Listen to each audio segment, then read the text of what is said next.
I'll do this. Okay. What up? What up? What up? Oh, I was going to do Flixbus as a widget, but I will do that as absolutely do not do that as a widget. It's trash. Something you were in love with and fell out of love with? Well, I thought it was going to be exciting until they canceled my bus at 7:30 in LA. Oh, and so I was like, oh, okay, I got to figure out a way to get home now. Dude, I was asking homeless people, like, where's the train? And they're like, I'm like, I was listening to the news the other day, and they are now the unhoused. Oops. That was the term they were using, unhoused.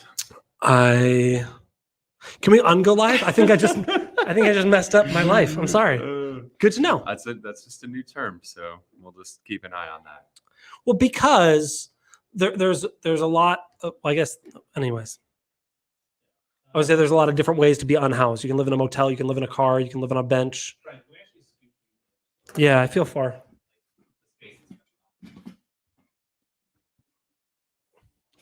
All right.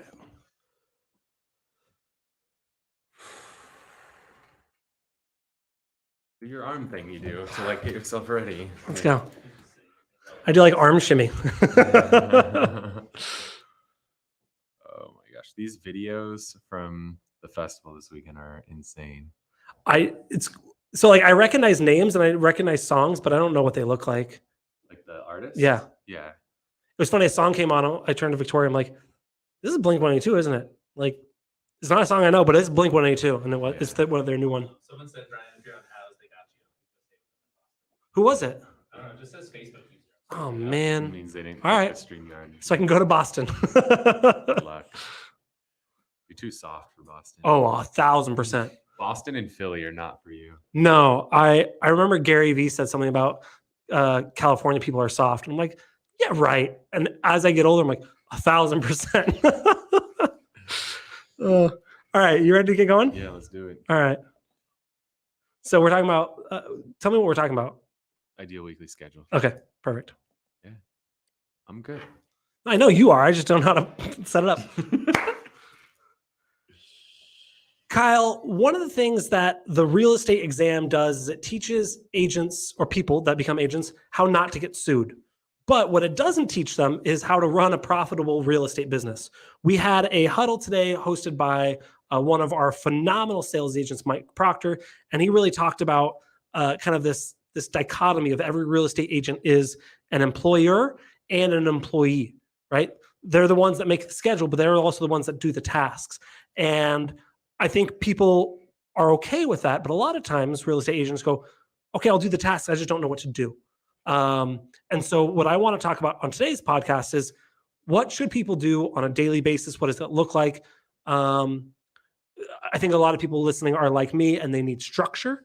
And if I live within structure, I can do really well. But when I have this nebulous, do things and make money, it doesn't work well for me. So I would like you to kind of break down the ideal weekly schedule for our podcast today. Yeah, I'm excited for this one. And just to touch on that huddle from this morning, it was really cool because everybody gets in this business because they want to be their own boss. Mm-hmm. What they forget is they're also their own employee.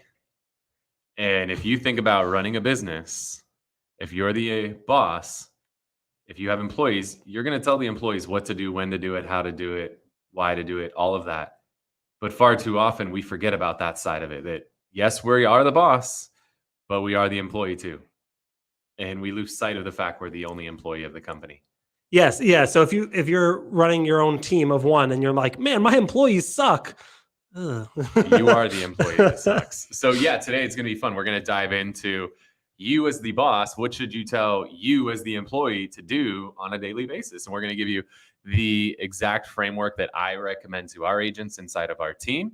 And you'll have an opportunity to get a copy of it as well. And we'll not only talk about the what, but the why behind it, because I think that's equally as important. 1,000%. Cool. Well, my name is Kyle Whistle. I'm your host with eXp Realty here in San Diego. And I'm Bryan Kochi, Director of Marketing here at Whistle Realty Group. The goal of the show is give you the tools, techniques, and tactics. Go out there and crush it in your business. The way that we like to do that is to answer the questions that you have for us. So if you ever have a question, we would love to have more questions submitted. You can always go to thewhistleway.com, ask us questions on there, subscribe to the podcast and YouTube channel, join our referral network for all the people leaving California.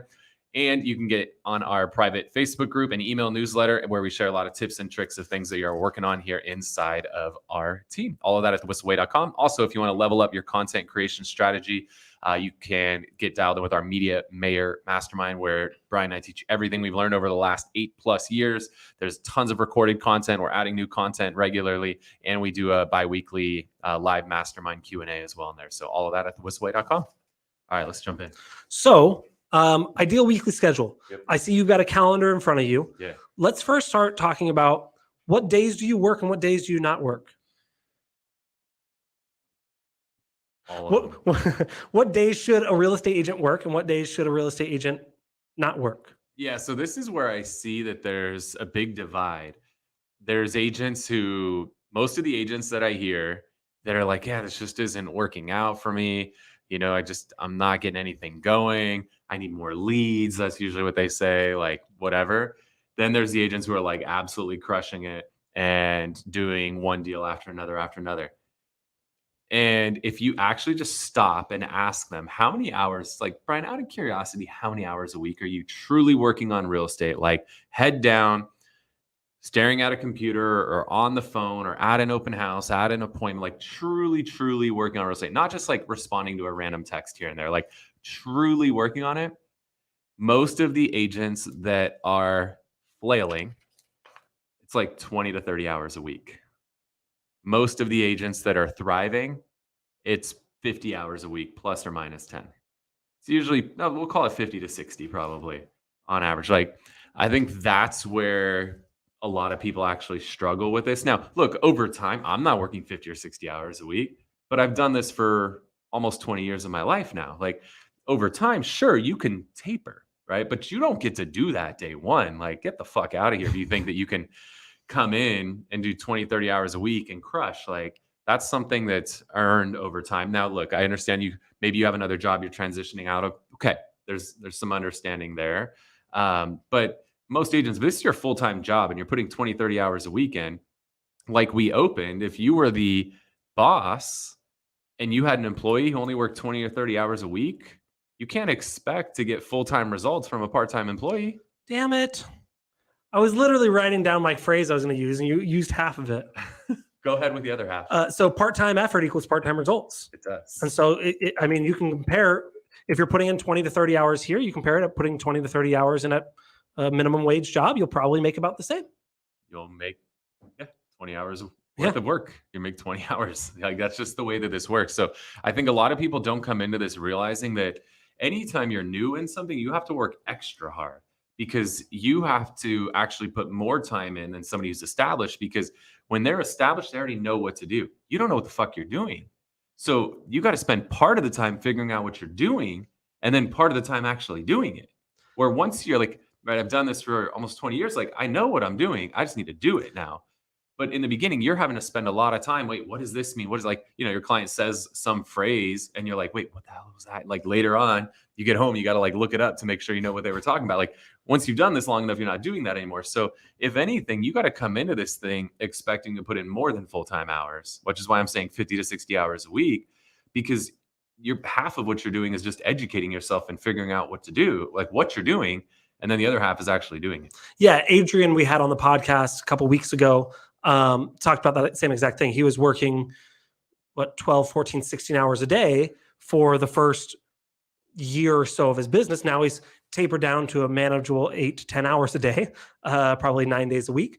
But that's why he went from no real estate experience to number one on our team within 2.5 years of being in real estate.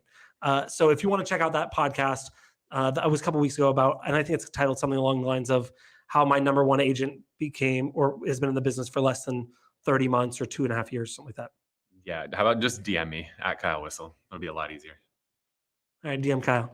Yeah, I'll just send it to you. It's fine. We'll make it easy on Cool. everybody. So I think that's where a lot of people make the mistake, is not understanding how much time they actually have to put in. And I've always been baffled when I ask somebody, like, they're like, it's just not working. It's not clicking. And then you ask, and they're working 20 to 30 hours. Like, so I think that's a big part. When you come into this thing, you got to come into this understanding that you're going to have to put in full-time hours plus hours to educate yourself if you want to get full-time results. Like, this is not a 40-hour a week job if you want to be at the top. Mhm. You're going to have to put in a lot more work to make that happen. And so how long would you say, so, okay, say I want to get into real estate and I sit down with my wife and I say, Victoria, I want to do this. I don't want to do this, please. But I We say, I thought want to do about it this. one time. I did. And then I say, because I know Mike did this with his wife. And he said, for the next year, you're not going to see me much. And this is my goal and this is my why.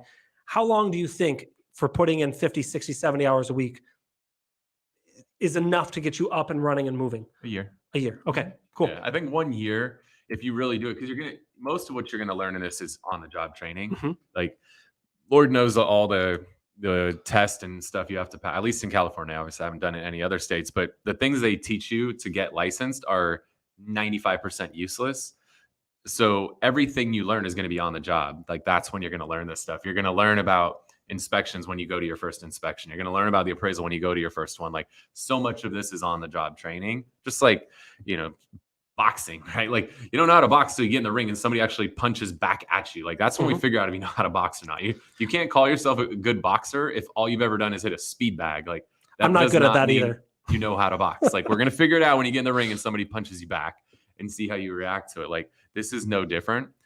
So I would say, truly, if you get into this and you really, really make like that first year that you're going to go overboard with it, now you're going to do a decent amount of transactions in that first year, which is where you're really going to learn. And the learning never stops, right? Like, I'm still learning new stuff every single day. But the heavy learning curve, I would say, is that first 12 months. Okay.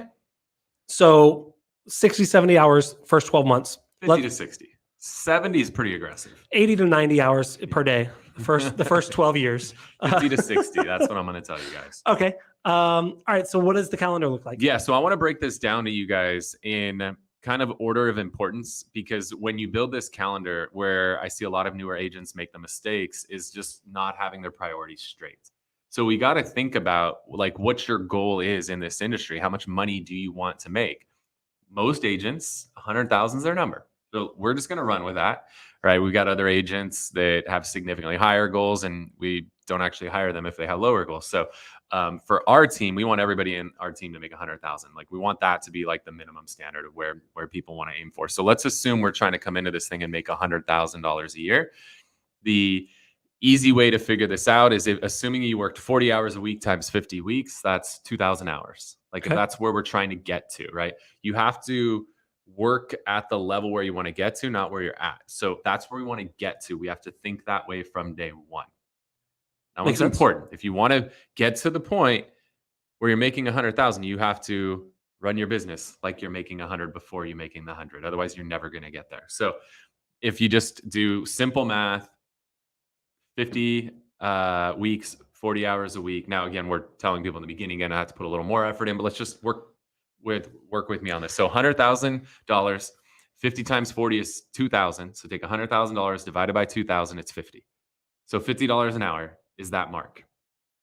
If we want to make $100,000 an hour, we've got to make sure that we're doing $50 an hour activities or greater. Like, that's how we're going to get there. So then we have to figure out all the different things that we have to do in our business in order to get us to that number. And so you always have to start top to bottom in order of priorities. Like, what's the most important thing? I'll tell you all day long, family, religion, that's 1A and 1B. Interchange them however you see fit. Those trump everything. And when we work down this calendar, we can never replace family or religion.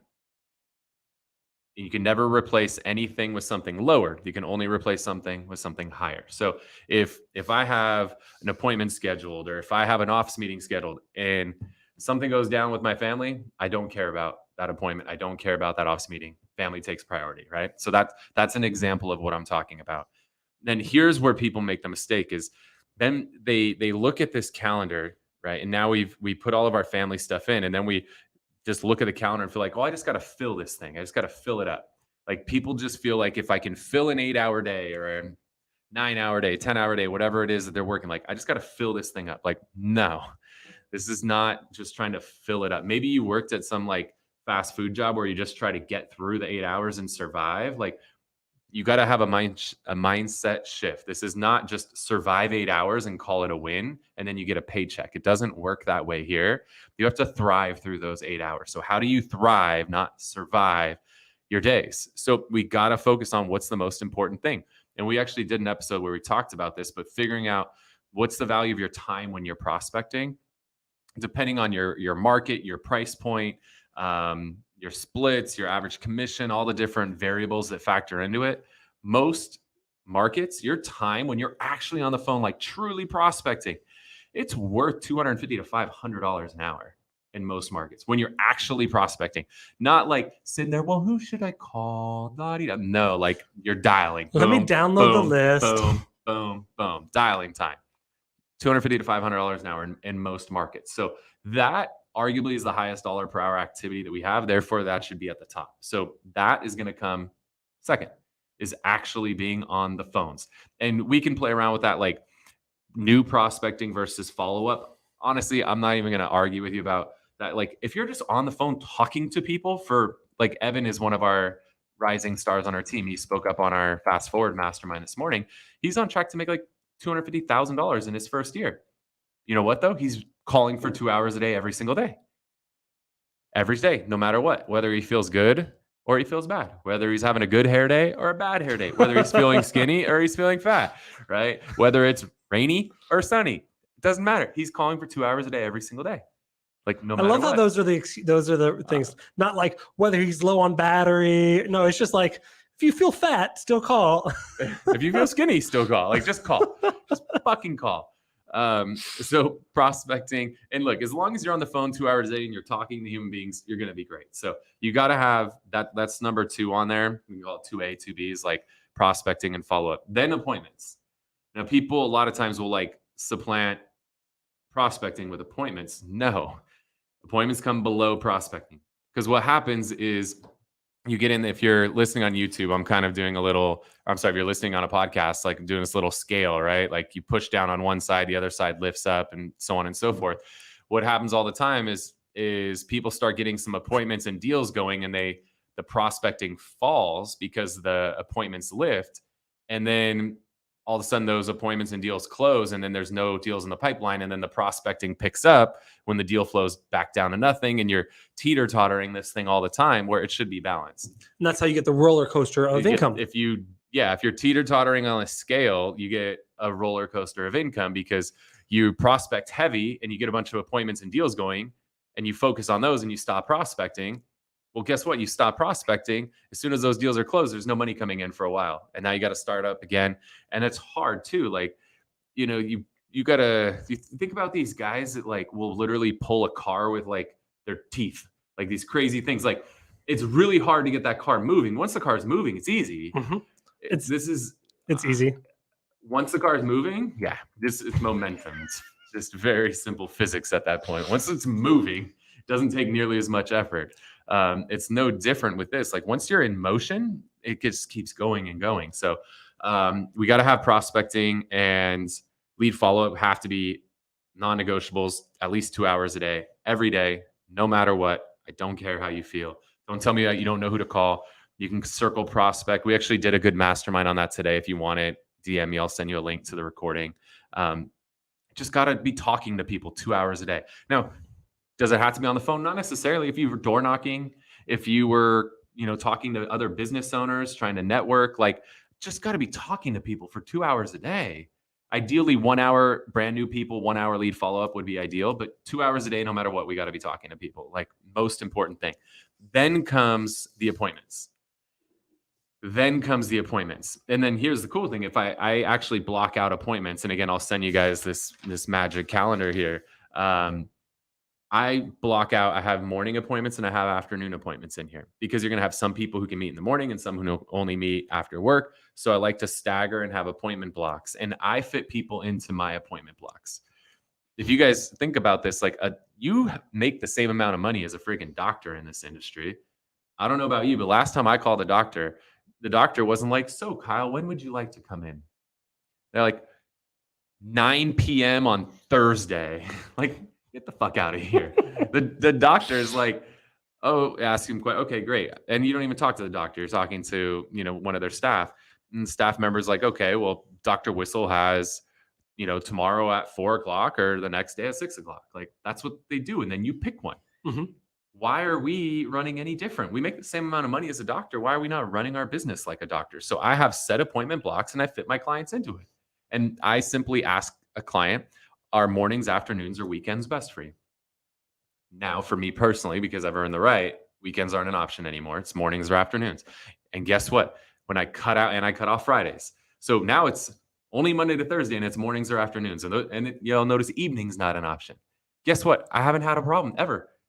People find a way to make it work, just like they do with the doctor. So when the only options I give them are mornings or afternoons, Monday to Thursday, guess when my appointments happen? Mornings or afternoons, Monday to Thursday, and the slots that I have. And I fit them into my calendar. So I have set appointment blocks in here, but then we said you can only replace things with those that are higher on the list. Well, guess what? If I have an appointment block on here and I don't have any appointments, there's only a couple things I can replace it with: prospecting, family, or religion. That's it. Or lead follow-up, right? Like those are the only things I can replace it with. So I like to have set appointment blocks. My goal as I'm prospecting is to fill all these blocks. And if I don't fill them, that means I need to put some more time into prospecting. How long do you set your appointment blocks for? So it's going to depend, right? Buyers typically about 30 minutes per property. And it obviously depends like what part of town Okay. and size of home and stuff like that. But approximately 30 minutes per property. Sellers, I go 90 minutes. So if I'm going on a bona fide legit listing appointment, now there's unique listing appointments where like maybe it's for sale, a FISBO or FURBO or something where I'm just coming to check out the house real quick, far less time. But a true listing appointment, 90 minutes And you're accounting for 90 minutes at the house. at the house. So plus that way you commute time. add So it's another. about 2 hours Okay. on average of total time. Cool. So it's a big commitment to go on one. But yes, that's a very high dollar per hour activity to be on those appointments. And you should probably have, do you say one, as you're starting out, having one appointment block on your calendar, or should you put two? I have you one per day. Okay, And one they per day. alternate. And again, I'll send you guys a copy of this, but they alternate between morning and afternoon. Perfect. So, and some have both. So like on Monday, I have a morning one and an afternoon one. Tuesday, I just have an afternoon one. Wednesday, I got a morning one, or Friday, I have morning ones. Like, again, I'll send this all out. Cool. But they alternate morning, afternoon. And I find typically there's more need in the afternoons than there is in the morning time. But there are definitely people who will do morning appointments. Absolutely.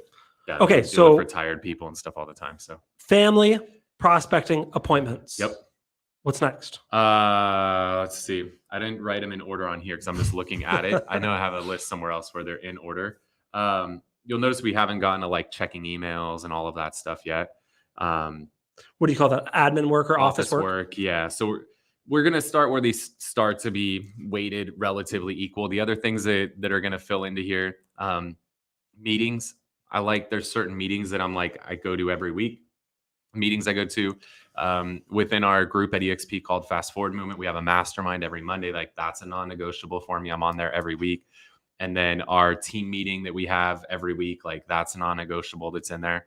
So there should be, 1 or 2 meetings per week that are like non-negotiable. Because again, I don't know everything. I'm always learning new stuff. I learned a bunch on our mastermind today. So I don't ever settle for like, all right, I got this down. I'm always looking to acquire 1 or 2 little nuggets every week, little things, whether it be a tactical change or just a mental change that I can make to improve myself. So I like to have some meetings in there. There's the office work time, right? So you do have to check emails and stuff. But what you'll notice when you see this is prospecting is always going to come first before office work, because there's scientific data that proves that the answer rate on phone calls from like 8 to 10, 9 to 11, depending on which one you look at, is one of the best times to call. Also, a saying that stuck with me for a long time is that the phone gets heavier as the day goes on. It is so similar to the gym. And now everybody's a little bit different, but for me to try to go to the gym after work, there's so much that's going to happen from the time I wake up until my 6 o'clock gym, appointment. Like that's so hard. Like if I have a good day or a bad day, or I'm exhausted or I'm frustrated, like I'm way less likely to go to the gym at 6 p.m. versus doing it at 5 a.m. Like 5 a.m., nothing's gotten in the way. Like if I want to work out in the mornings, I do it every morning. It's like clockwork. I wake up and I get changed and I go work out, and it happens every day, no matter what. Like it's very easy. Whereas if I try to put it at the back of the day, the probability of me working out every day goes down substantially. And I think phone calls are the same way. It's so much easier to do in the morning time than to do in the afternoon time. So I'm a huge fan of like making the calls early in the morning and pushing office work off.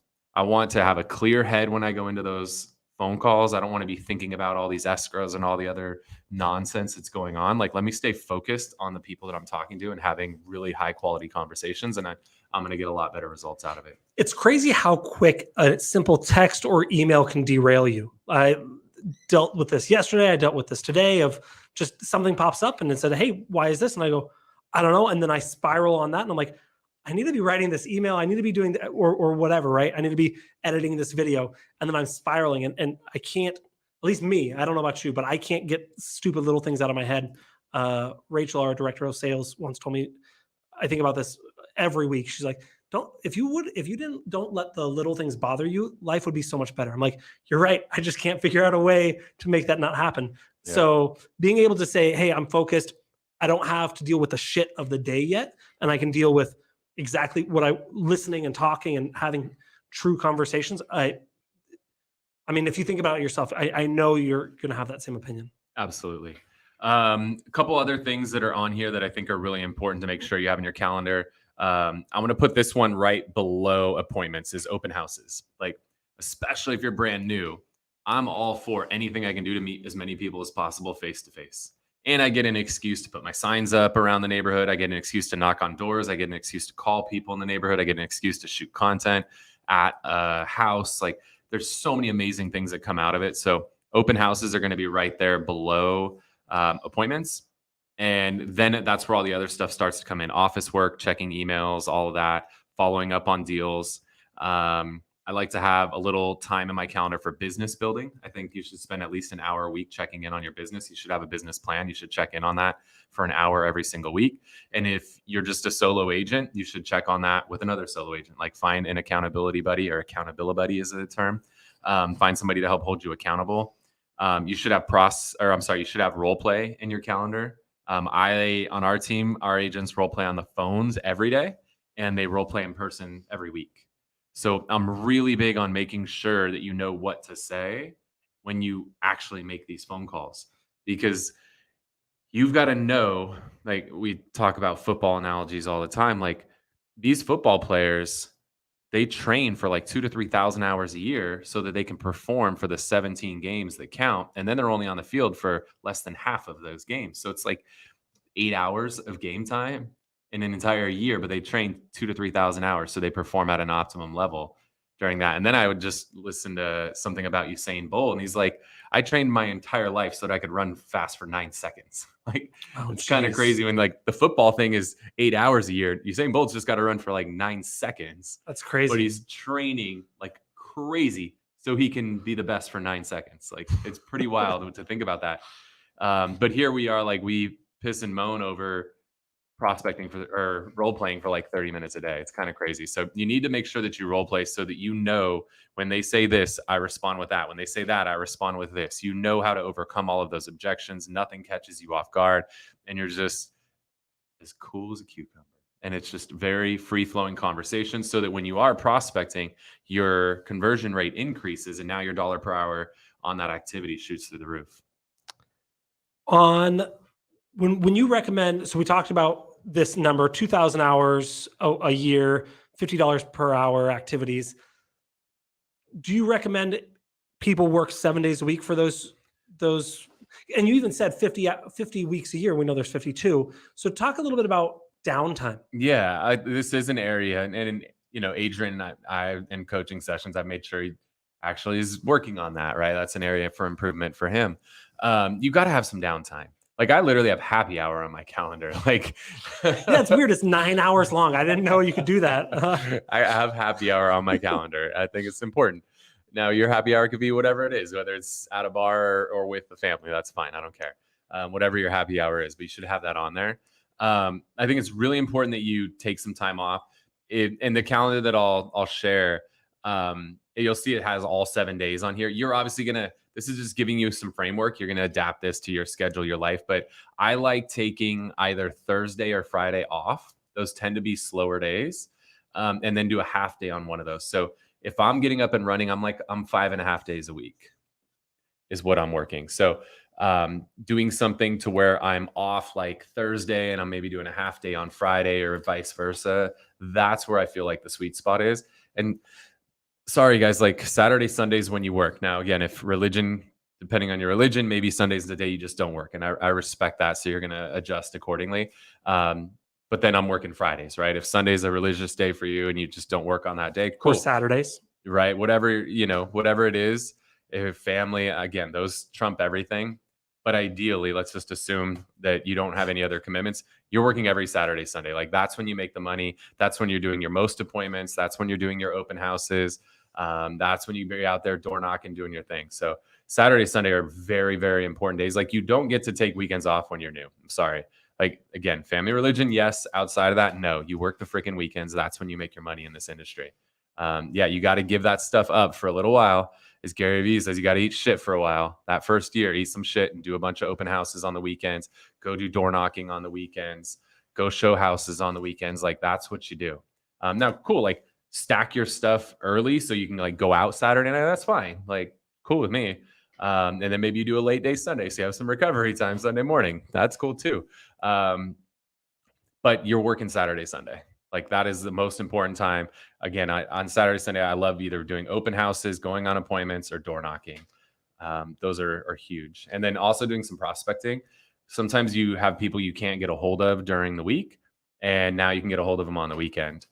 In my prospecting blocks, you'll see I have some daytime or morning prospecting blocks, and I do have some afternoon ones just to try to catch people in the afternoon. Again, every day in the morning, and then also a few in the afternoon just to try to catch the people who can't answer the phone early. Yep.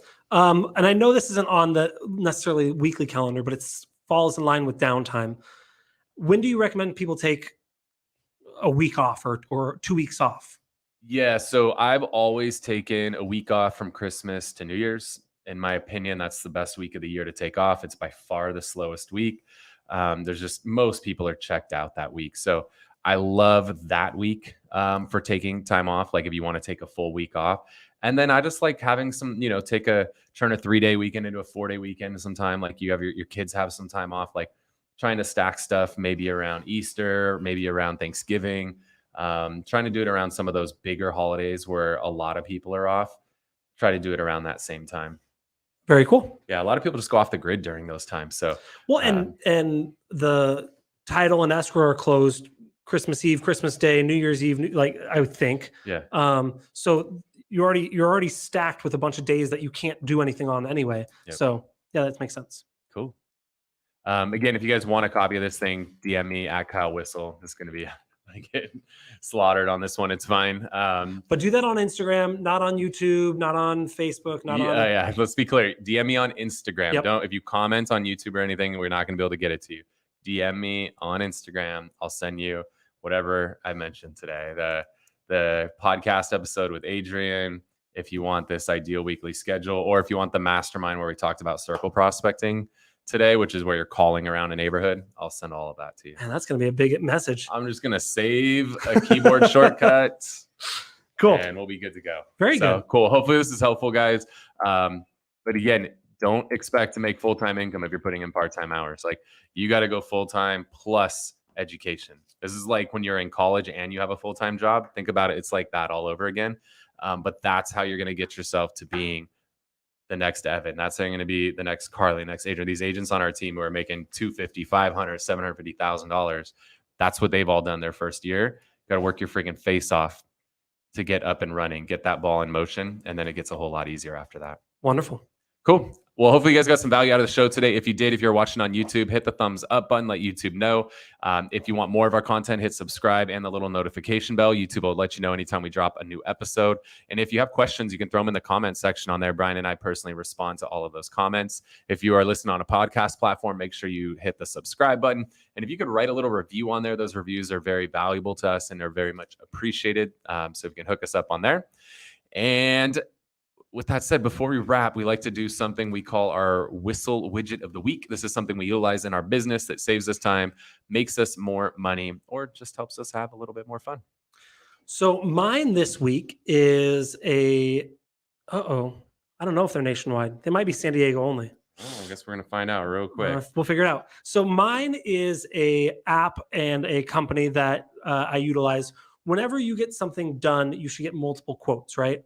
This is true when you're getting your roof done, when you're getting your backyard done, whatever. Well, I'm in the process of selling a car, and I talked to a buddy of mine, and he's like, "Oh yeah, I took it to CarMax, and I took it to this place, and this place, and this place." And I'm like, "I'm not driving this anywhere." There's a app or a company that I use. Again, at least here in San Diego. I don't know where they are, but if you're in San Diego, what's up? It's called Driveway Auction, and what's really cool is they send someone out to your house or wherever your car is. They'll do a quick inspection of it. They'll check the Carfax. They'll take pictures of any dings and dents and whatever, and then they'll take it to their list of dealers. They have 40 dealers that they then bid on the price of your car, and so they get your car up to 40 different options, and then you get the highest and best and go through. And as I'm talking about this, I think this is a San Diego or SoCal thing only. But what you can take from this is, I don't know. See if they have it in your area. But I like Driveway Auction. I think they charge you a couple $100, but you're going to get more money at the end. Cool. Damn it.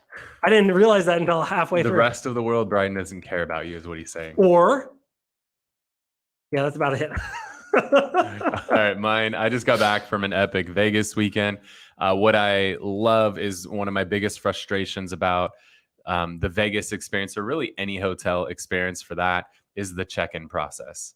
It is the most annoying thing ever to have to like stand in a line and then wait to be called, and you get called up, and then somebody, I mean, it's like they're typing a whole book trying to just put you into a room. It's like the most ridiculous They're thing. like, Kyle's wearing a black shirt. Are those palm trees? Palm trees. Like, come on, let's go. It's so stupid. I don't know what they're doing on the other side of that counter, but you stand there for like 10 minutes and they just keep typing and typing and typing. And I'm just like, what the hell is going on?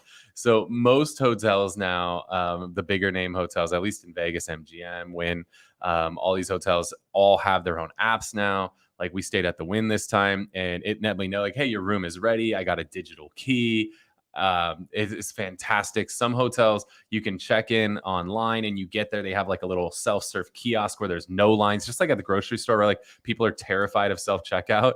Same thing at the hotels. People are terrified of these self-checkout kiosk or self-check-in kiosk. Everybody stands in line like an idiot. It's kind of like the airport. Everybody stands in line instead of getting TSA because they think it's a big process when it's like literally fill out an application and do a 5-minute interview and you have it. Sound familiar, Bryan?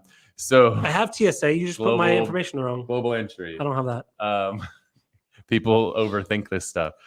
So make sure whatever hotel you're staying at, download their app. Odds are you can check in online completely and have a digital key, or potentially check in online and just print a key out when you get there and not have to wait in the normal line with everybody else. So just whatever hotel it is you're staying at, their app, to see if they have an app, and it could save you a massive amount of time and headache. And if you don't stay at hotels or you don't go to Vegas, Kyle doesn't care about you. That's the lesson I got out of that. Nice try. Appreciate A for effort, Bryan. Thanks. All right, cool. We appreciate you guys all tuning in. Again, I'm Kyle Whistle with eXp Realty here in San Diego. I'm Bryan Kochi. We'll see you next week.